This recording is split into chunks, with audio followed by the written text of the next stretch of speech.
founder of LaDucTrading.com, and this is a kind of ask me anything format, right? So we get to look at charts. I just ask one thing, since I do macro and all kinds of other kind of approaches to looking at stocks, sectors, and market direction. Let me know what you're looking at, but also let me know the time frame. So I typically assess based on chase, swing, or trend time frame, and everyone has a different way of defining that. But for me, chase is going to be very much, intraday, a few days. It can go for a week or so, and then swing typically is a few weeks that can go into a few months, and trends few months that can go into a few years. So just kind of let me know your time frame, direction, ticker, asset class. I do go across all asset classes. I actually run a live trading room every morning, so I am 2 hours live commentating on market moving news, macro trends, sector rotation, stock selection, option flow, the whole thing. So with that, let me see what you got for questions. We'll put that away, and let me get you into chat here. There's chat. And thank you, David. Thank you very much, Anka, for this. Let's see, enter your symbols. All right, so I'm going to clarify again. You let me know if you are looking at when long-term buys. Are you talking about trends for multiple years or more tactical kind of actionable stuff? Okay, so I look at stuff from a 2 hour time frame all the way out to monthly and weekly. So that really kind of is important for me to know. But let me just put this up real quick. There we go. All right, so this is my kind of time frame congruence. You've got hour, which is more chase time frame, day, which is more swing time frame, and week, which is more trend time frame. So first thing, you've got Mag 7 good long-term buys, way too general. So if you are bullish the market over time, which is 80% of the time it moves higher, then you know the concentration risk that is Mag 7. And the problem is right now that we are in an unwind of concentration risk, which means we've just dropped 21.5% in the S&P in a very short period of time. We only bounced because of intervention on April 9th, because Trump basically retreated on tariffs, and because he retreated on tariffs as the bond market was blowing up the night before, and the 10-year U.S. yield was spiking to 4.5 and the 30 was spiking to 5%, which was blowing up the bond market, and that is why he caved. So big picture, it's not safe if you're looking at that perspective. We have way too much unknown uncertainty when it comes to concentration risk. And right now, that's clearly in the unwind mode, and I would not be surprised if we have some lower levels. In fact, my price target this year, starting January 5th, was in fact to clients 4,800. We haven't hit that yet. We've hit 48.78, which is kind of tactically a really strong bounce level. But I can still see heading lower into that 4,800, 4,000, and then we'll see. But for right now, I would say hold on. You've got time to basically get back into Mag 7 on either strategic tactical bounces or after this year of volatility subdues. So this also was a call in January that this would be the year of volatility. And we've had some, but I think it's going to be in waves. And I have already been on record here and in the past that recession risk would pull forward in the latter part of 2025. Trump's tariffs only pulled them forward. So I would wait. Long story short, I would wait. All right. So you're asking about chase time frame for Apple.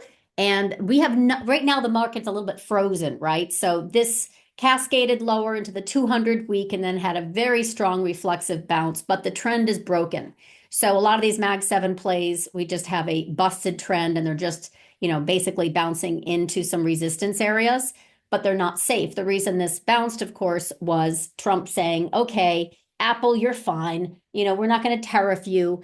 You can still do all of your sourcing and assembly in China and then import them to the United States, and we won't hurt you, because if we hurt you, then we're going to hurt the stock market. If we're going to hurt the stock market, then we're going to hurt the economy. Well, all this is still hurting the economy in a big way. But basically, the smaller and mid-sized companies that have to buy their components, bring them into the US and assemble electronics. But those who are fully assembled in China are now given a pass. It's ridiculous. So it's not going to be safe, in my humble opinion, until we get some lower price targets. But for a chase, we've already had it. So I think right now we're kind of digesting. If anything, next week, I do have a price target of 56.33 on SPX. Not right now. Right now, we're really kind of still struggling to keep our head above water this week. And especially, it's a shortened trading week with Friday holiday this week. Also, Passover leading into Easter is a low volume week, unlike the last 2 weeks. In fact, some of our largest volume days in history were in the past 2 weeks. So right now we don't have much in the way of activity, but should we get a bullish bent into that 56.33, then Apple will kind of go with it. But chase time frame, we got Tuesday afternoon, and nothing right now is moving. The market is pretty much frozen. What area has money rotated into? Oh, no question. Gold, silver, and miners. And this is actually an interesting reminder that I'm looking for the chart that I literally just shared with a client, but where did it go? Hold on, I got it somewhere. Nope, I guess I didn't. That's so weird. I want to show you something. This.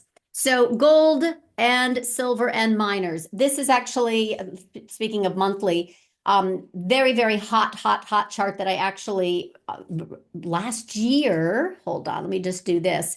I said this was going to be the bullish chart that I had, and it had not triggered yet. Okay, it had not triggered yet. It didn't actually trigger until March 1st. And then 1 month later, silver triggered. Now, since then, and again, this is on a monthly, and this is last year, I'm talking 2024, 1 year ago, gold and silver have been hot fire flames, all kinds of reasons.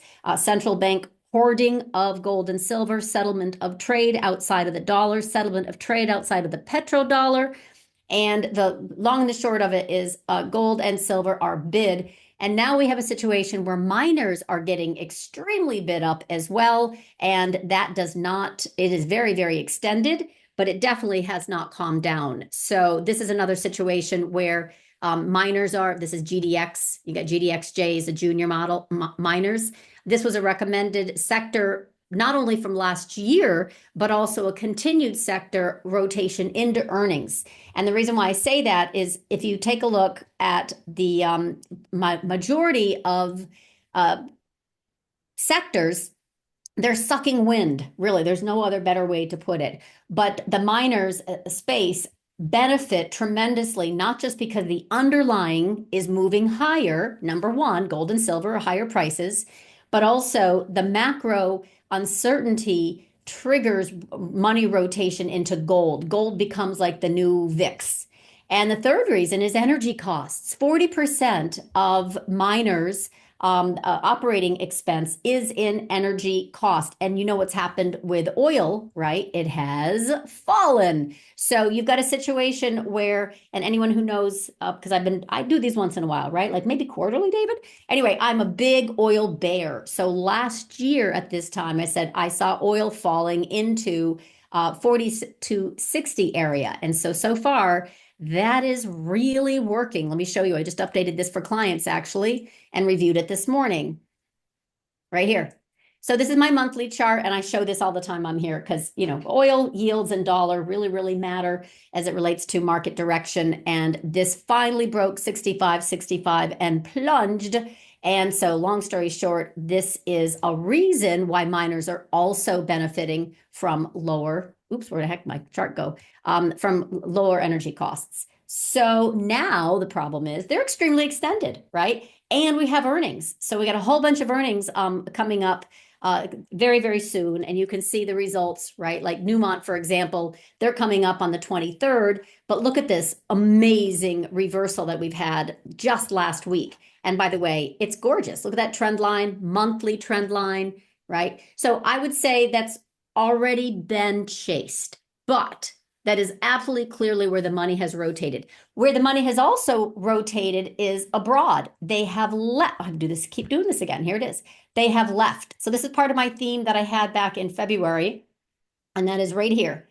This is the dollar index, and this is on the day time frame, and this is on the week time frame, and you can see how dramatic that is. So when this actually dumped right here, I said, uh-oh. Well, before that, it already had a head and shoulders, within a head and shoulders. So this is the daily, that's the weekly. You can see this big old head and shoulders. And the measured move was 102. So I had already given clients 102 as a measured move for this big dump. But it happened actually right after the equity market started falling on February 21st. Trump also issued an executive order that evening, and it was basically to limit investment of China in the US and limit US investment in all things China.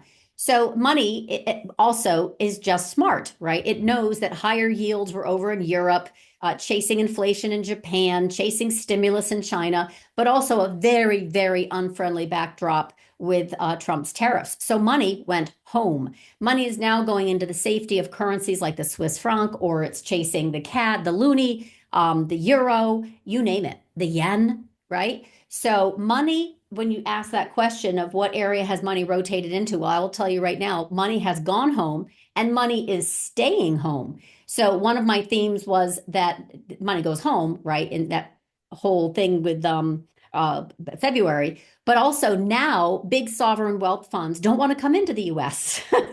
Pension funds of Canada are staying out. So they're not reinvesting, whereas in the past they would. So money is definitely not coming into the U.S. Right now, and that means your Microsoft, your all your Mag 7 plays are going to be in continued distribution. And by the way, by that I mean, since you're kind of focused on that topic, I keep getting a lot of it, is this type of divergence is very, very important. So hold on, there it is. Okay, so this is, hold on, your concentration risk. I'll get there. Hold on to your eyeballs just a second. Concentration risk, divergence. Where is it? It's coming up. There it is. Okay, so this is your SPX right up here. Okay, this is concentration risk, which means cap weighting, mostly Mag 7, and Google's counted twice.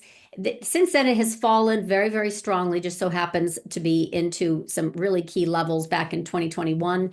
But the point is, the RSP is the equal weighted. It hasn't fallen as much because it had already had been rotated. Money had rotated into concentration risk and had rotated out of value. So think growth, think value, think mega cap tech, think everything else. So right now it's still suffering because small to medium companies are still in a lot of pain with tariffs. And the only reason this bounced is, again, because Apple got and semis got relief from Trump on the 9th after the bond market blew up. So that was a question about, money rotating where, that kind of thing. And then gold over the next 2 months, like I said, it's very extended. Oil, I have an oil trader, and he said that he really does believe, hold on one second, I'll get it for you. Hold on. Bob. All right. So Bob said he believes that oil, crude, will go up to 70 by April 30th. By the way, Bob is an oil trader. His dad was an oil trader before him. He trades his clients are doing the physical. So he's very much focused on managed money and supply demand. That's not my wheelhouse. I'm a generalist. I'm a really solid generalist. But that's his focus. So it wouldn't surprise me now that crude has dumped into the 50 handle, that we get going a little bit and do a move higher. Maybe he is absolutely spot on, and this will push higher into the April 30th timeframe. But I'm just letting you know that big picture, I am still a big bear. And I think, folks here know that because I keep showing that particular image over and over and over again for all kinds of macro reasons, which is once we break that 65.65, we're going to have a lower level of oil pricing. Instead of the 70-80, it'll be 60 to 70, etc. Oh, Netflix on a chase time frame. You are just asking a tough question because you know earnings are coming up. I think this is a tough one to play into earnings. I wouldn't. 417. Okay, it's 2 days from here. So it has a big honkin' head and shoulders here, but it is one of the Mag 7 that has not come down along with Spotify. Why? Because they're not hurt by tariffs. However, both of those are wicked, wicked overvalued. So as far as good as it gets, this is a poster child. So I'm not bullish Netflix big picture. I think this is actually going to be a next really good short. But for the most part, I wouldn't touch it until after earnings. And earnings, by the way, have an expected move of about $85, which is over 9%, which is really large. And it has already moved very strongly, off this most recent digestion. That's a monthly support, by the way, intervention. And sorry about that, that's an alert. And yeah, it's a premium seller's dream. The IV is very exploded since rolling over. So I've had this on a few chase time frames, which has worked really, really well. We rolled over beautifully for this leg, for this leg. I'm going to wait until earnings for the next one. 1 year, NVIDIA, this is a tough one. DeepSeek came in and just destroyed the AI dream. Now, it doesn't mean that AI is dead by any stretch of the imagination, but it does mean that NVIDIA has many more headwinds than tailwinds. So I'm just going to give you tactical levels. It has earnings on the 28th. The market is obviously in disarray. We don't have any policy intervention like we used to, right, in October 2022 or November 1st, 2023, when the Fed pause, or the Yellen Yahtzee, as I like to say, with lots of issuance of T-bills, which is liquidity adding. We have the opposite. We have a lot of trade war drama. Now, can it bounce up and get above 116, right, and kind of rise into this level up here back to the 200-day? Okay, fine. It can also form a nice big right shoulder and roll the heck over. I will say that my semi short thesis is still in the house. So this did come down the 200 week. We can have a nice bounce up here at some point if things get resolved. In other words, a tariff trade war with China gets resolved. Otherwise, there's nothing here yet. So as it relates to a multi-year trend, absolutely not. That's not my thing. I think this year I was already predicting, right, that we'd have this up to a 35% pullback. And I did that way early, way early. It's not done. We've only had 21 and a half. So I'm very patient. I think it makes time. It makes more sense to wait. RKLB, it doesn't mean we're not going to bounce, but just so you know, um, it's a 200, it's another 200-day, right? It came right back down to the 200-day, needs to get back above 2134. And I don't know if it's all over the map. It actually was a phenomenal mover. And then it unfortunately broke. And then it didn't actually roll over. Like this is just starting to roll over. So this is just starting. This is actually a really decent candle to get back above 2134. So above is bullish, below is not, in short. UPST, I'd be very careful with UPST, AFRM, and SoFi. So all of those are unsecured lenders, and they're going to be in a tight spot with consumers weakening. I'm talking about the economic contraction that's happening in the US economy. At the same time, yields are rising. So their margins get compressed, their consumers get compressed, and it makes it very, very hard for those three companies in particular. But your bet on UPST is, that's why I mention it, is just not, it could have an oversold bounce, sure. But again, what's your time frame? I think this is what every single chart looks like. And I'll just kind of clear this up. See this 200? Once you get above the 200, it's bullish. Once you get below, it's bearish. So if you're bullish, you can expect a move into the 200, but then it really has to get and stay above. Keep it very simple. Uber, kind of same thing. Look at that 200. So much snaking around. Short into the 200, it gets above, it crashes, it gets above. But ultimately, what we're doing is we're just going sideways. So unfortunately, Uber big picture has really decided to go into distribution for the past few months. So it would have to get and stay above this 82. It'd be very bullish. It has a relationship I can see with this purple line, which is basically the 100 week, right? Get supported, get supported, get supported, and that is rising. but big picture it sounds like you're a little bit longer time frame and not great. XLE is a tough one. Yeah, I don't, again, this is not a momentum player. So XLE has a lot, I'm going to just clean this up.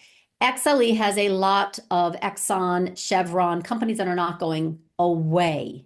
This is where money went to basically, hang out at the beginning of the year while semis and tech were dropping, and then it rolled over and joined. That's what happens. So we get what's called, this money rotation into safety, and then basically collateral sales, including gold. Gold also sold off, right? But XLE is really going to be where nothing really great happens, unfortunately, because drillers are going to be in trouble as that crude level is falling and staying below 65. It's going to be harder. So do you remember the oil recession, the oil industry recession we had from 2014 to 2016? Yeah, that. So that's the kind of thing that I'm looking at right now with the oil and gas sector. However, this is still an inflationary bet. So oftentimes they will go into XLE components like an Exxon because they're making money on their money and because they're not going to go away. But it's seen more as a defensive play than a momentum play. So anyway, and I will say again, like, Oxy looks terrible, but it's got dividends, right? It's going to do fine in a recession. It is. But the point is, on an alpha standpoint, that looks terrible. It's been cut in half. Don't worry about Berkshire. Buffett's still making his money. And he has this saying, which is he won't become rich owning energy companies, but he will stay rich. That's the only reason I see to really be in that space right now. Rising metal prices combined with falling energy. When you say chasing higher, depends on the metals, right? So copper, for example, still got hit hard. This is the copper ETF, right in here, boom. It got supported at the 400 week. That's another thing to look for. If you are, it looks like many of you are more swing and trend. The 400 week, put it on a weekly time frame. Anything that stays below the 400 is death. And if it can get back and stay above the 400 and start to move aggressively higher, then you're in a trend reversal type of potential setup. But stuff that stays below the 400 is just not really great. The dollar, because it's falling, means that its competing peers are going to be relatively bid. Speaking of the 400, here's the euro. Now, it hasn't been up here often. Oh, this is messy. I'm looking for a particular chart. Forget these. Yeah. Here we go. So this is really, really a mess, right? This was the dollar safety, and then there was the gilt blowout, and the whole central bank intervention came in here with 1.5 trillion. And of course, we got some safety here. This is rising because the dollar is falling, so don't be fooled. But it's not because it's economically strong. It's because Germany wants to do fiscal stimulus, to do defense stimulus, defense QE, in order to keep the country humming amidst a Russia-Ukraine war. So this is really, really, really just a tough one. I think the rollback here below 1.12 would be very, very damaging. But otherwise, dollar is falling. So other currencies are going to be safety. Okay, any stocks you like now for long-term investments? Yes, there are, Mia. I post those for clients, most definitely under trend, and there are very few right now that are new additions. I've only had one in the past month, but there are some continued trend breakouts that have been in my trend portfolio recommended for clients for a while. So stuff like Core, which is medical distribution, McKesson, you'll also notice that it also spiked higher on the most recent pullback. So medical distribution has been really safeguarded. This has been for years. TJ Maxx is a discount retailer that executes well. Same thing with BJ's. Also, these are trend longs, but I've only had one new trend addition in the past month, and that's 4 clients. Okay, HMY. William, you ask a lot. Is that you? No, it's a different William. Maybe it is the same. Okay, anyway, HMY, look at this thing. It's already extended, right? So yeah. This is the 10-week. This is where on a pullback, you want it to stay above or get back above. So you can kind of see it gets extended, comes back, and then gets extended, comes back, and then gets extended. So guess what comes next? The only difference is that when we get really, really macro risk off, then and yields start to rise, then we definitely get to move higher in minors much more than folks expect. IDR is also gold. Look at that. We're right back up to October highs. So you got some low priced miners that don't have so much robust earnings in there, earnings options in there. But I would say watch the earnings that are coming out, and even these, right? This Newmont is inefficient player, but it's the biggest. So if this is moving up strongly, you know that the smaller ones that are very inefficient are going to move even faster. All right, so I think, oh, do I expect the 10-year rates to reach 5%? This is tough. This is tough because I was actually a bond bull until we busted on Tuesday, right? So I had recommended yen and bonds literally on the 14th, and it was doing great. And then not so great after the tariffs were announced, and the following Tuesday, the bond market imploded. So we dropped back inside 92 and we erased the entire year of gains.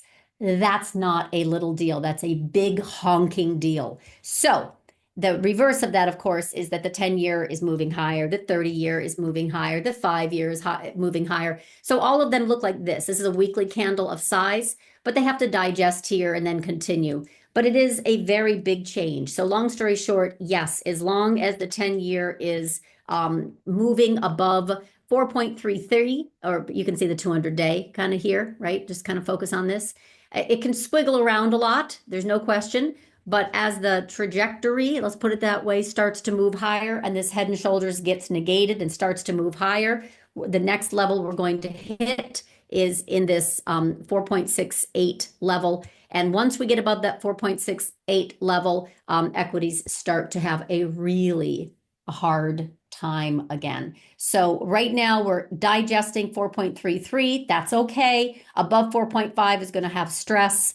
For sure. In fact, that's the Besant put. That's when they came in on the 2nd and tapped that puppy down. Actually, no, I've got the wrong date. Was that Friday? Anyway, it doesn't matter. It was 4.5. That is your bond put, was the 10-year at 4.5. If there is anything else, you know where to find me, LaDucTrading.com. I run a financial research firm, also a live trading room, chase, swing, trend, time frame. And you can also find me on Twitter at Samantha LaDuc. And I am thankful for the time, David. And yeah, hit me up if you have any other questions. I have got a whole team of 10, by the way. It's not just me. Thank you, everyone. I hope I got everybody. I think I did.